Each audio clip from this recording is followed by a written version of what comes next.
bit. You'll get our initial thoughts from what has been just a very surprising piece of news. Not shocking in the sense that we've been hearing rumblings about it. We've heard that it might be possible, but I don't know that we knew that this news would hit like that. It just hits different when you read Nick Underhill's tweet and it says Sean Payton has retired.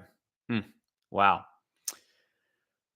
Give me your thoughts. Give me your comments in the chat. Obviously a lot of us are speechless on this, still trying to process. It's really hard to kind of think about what the Saints do next. Jerry, what's up, man? He says, damn, pretty simple. Yeah, I think that's how we're all feeling. This is a gut punch. Not a good day, says Opie. Took its toll, says Chris. Yeah, I think we're all kind of feeling the same way about this. There's a lot of feelings. It's a mixed bag. On some level, you want to give Sean Payton his credit. Over 16 years, and I said this on the podcast, I've been a Saints fan since the late 80s. I was born in 1980. My first memories really come in 86, 87. And while there were some good players, and during the Jim Moore era, they won a lot of regular season games, the Saints had a bad reputation. They had a reputation of bad ownership, bad decision makers, not willing to invest in big time players. And while they got better during my time as a kid than their previous history, I never really thought it was in the cards for them to win a Super Bowl. I got to be honest. And I'll go a step further. When Sean Payton was hired, now remember, Sean Payton was the offensive coordinator for the Giants, and Jim Fossil benched him.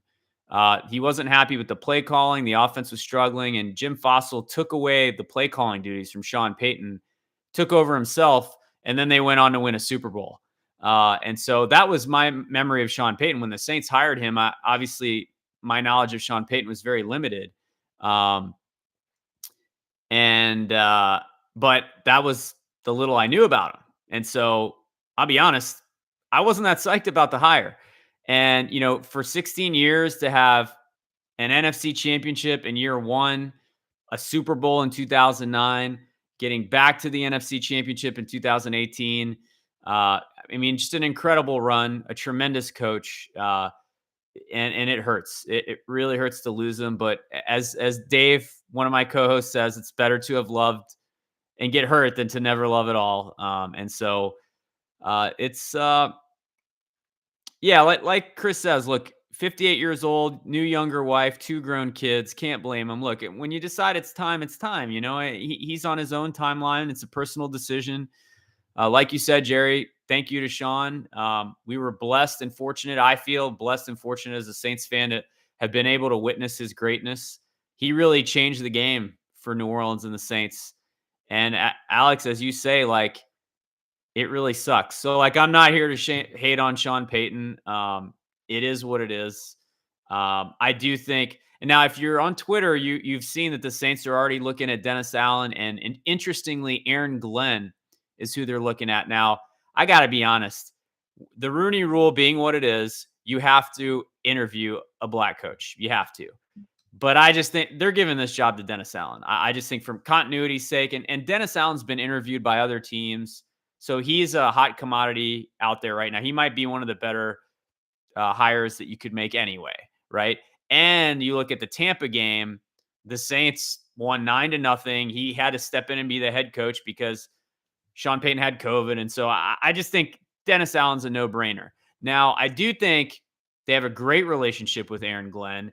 And I think it's super great that the Saints are giving him an interview because it just raises his visibility. It raises his other team's awareness of him. Now he's gone from a defensive coordinator for the Lions. Now he's interviewing for the Saints head coaching job. I don't think he gets it. I think Dennis Allen does, but it would not surprise me to see the Saints ask him hey, do you want to be associate head coach and defensive coordinator for us? Which would be seen as a lateral move from the Lions, but maybe he would come back to the Saints. I believe they would offer him that job. If Dennis Allen is promoted to head coach, obviously that gives you an opening at defensive coordinator. So my guess is that Aaron Glenn is interviewing as much for that as he is for the head coaching job. But look, It hurts. I mean, what more can you say? We knew this there was potential this was happening. Obviously, we've had a lot of hints and a lot of clues over the last few days. But this one really stings. And I gotta say, the Taysom Hill commitment, who comes in and navigates that contract, navigates how you handle Taysom Hill from here. That was really a Sean Payton guy. That was really a guy that Sean Payton believed in. And I don't know how the next head coach feels about him, you know? And yeah, look, Russell Wilson, Aaron Rodgers, that ship has sailed. You can kiss all that goodbye. Those guys are not coming to New Orleans without Sean Payton. No chance. So now we are left maybe looking at drafting a quarterback. I don't think Jameis comes back, honestly. I mean, maybe if it's his only opportunity, but I think, look, he's still got relationships with the teammates and all that, but does Jameis want to come back to this situation now that Sean Payton's gone? To me, that's very much in question if he gets an option or another offer somewhere else. Um, I think it changes the game for Marcus Williams and Teron Armstead and their desire to come back. Whereas maybe they would have given a hometown discount, or at least in Armstead's case, I think now he's like, yeah, I'm going to go in free agency and get the best deal I can get. So it's brutal. Yeah, lots of emotions. Sean Payton's a legend. Obviously, again, feel great for him and just the ability to have him as a coach.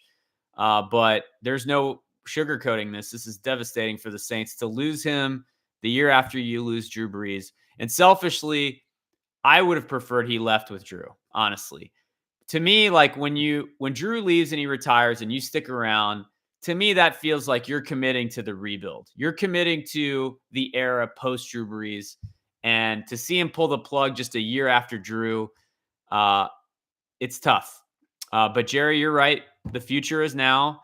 And it's one of those things where we're now going to have to see what the Saints have in store. I believe Dennis Allen will be the guy, but they will have to go through the normal process.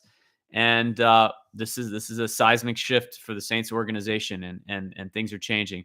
We should have a press conference with Sean Payton in about 90 minutes is when he's scheduled to do that. Obviously, I'll be very interested in hearing what he has to say. Very interested in hearing what Mickey Loomis has to say about the plans moving forward. My guess is you won't get too much out of that. My guess is it's very much going to be about celebrating Sean Payton, thanking him for his service. Sean Payton may talk about what went into his decision. And look, we know this year was hard. I mean, this year was so hard. Hurricane Ida displacement, COVID, injuries. It took a lot of years. Payton said that. He says he felt like he aged a couple of years this time around. It was a tough season for him. And I do think Sean Payton will be back with another team next year. Worth pointing out, the Saints will continue to hold his rights, and so they will be able to trade him. Don't get too excited about that. As I've said before, similar situation with the Cardinals. Bruce Arians retired. He decides he wants to come back to coach. They sent him to Tampa for a 6th round pick. Obviously, Sean Payton's a lot more teams are going to want him. But I think Sean Payton, the Saints will respect him and make sure he goes where he wants to go. That means whoever he wants to go to will have leverage. I'd be surprised to see the Saints get anything better than like a 3rd or 4th round. They're not getting multiple firsts like the Raiders gave up to get Gruden, who was an active coach at the time and was happy to stay in Tampa. It's like they got a guy they wanted, and Tampa didn't necessarily want to part ways with him, or maybe I have that backwards. But anyway, you get the point. I don't see Sean Payton getting some king's ransom for the Saints. But yeah, it's tough. It's sad to see him go. I don't know where we go from here, but what I can tell you is this offseason is going to be nuts. And if you're not a patron yet, now's the time to do it, because these shows are free and our instant reaction podcast will be free. But we do daily podcasts that you have to sign up for, and go to Patreon. Our website is saintshappyhour.com. And if you become a patron, you get access to our daily show. This offseason is going to be nuts. I'm going to be studying free agents. I'm going to be studying the rookie class. I'm going to be putting all my thoughts on that. If you're a $10 patron, you get all the written content. We're going to be doing daily podcasts. You get all of those. And this offseason is really going to be like none other. There's going to be a lot of changes. I think everything is open for debate at this point in terms of changes. Players, coaching staff, scouting department. Sean Payton had his hand in everything. And so with him gone and he's not calling the shots anymore, is it Mickey Loomis? Is it the new coach that gets a hand at the similar amount of control to what Sean Payton has, or does Jeff Ireland and Mickey Loomis get more control and the coaches kind of doing what they want? So it's going to be really interesting to see. Thank you guys for all your thoughts. Yeah, my productivity today, forget it. This news blindsided me. The timing was tough. Hope you guys are doing all right. Who dat? Look, Saints fan for life here. We're going to find out who the real Saints fans are, because I feel like some people, Drew Brees is gone, Sean Payton is gone. Those that were around for just the winning, right, and the title chasing, they're going to be leaving now. And the diehards, the real Saints fans, they're going to stick around. We're going to see what's on the other side of this.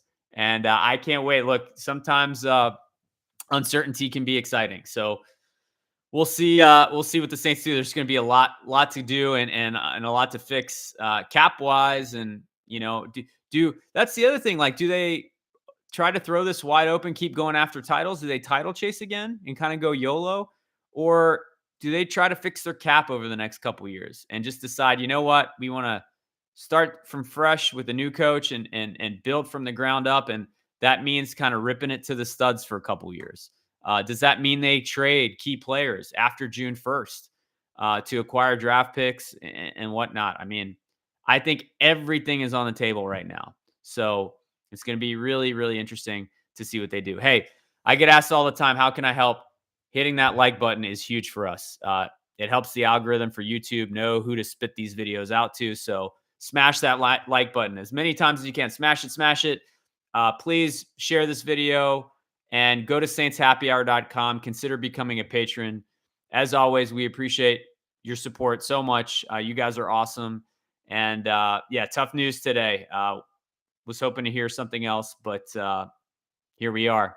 It's a new era for the Saints, and we'll be here to cover it. Who dat?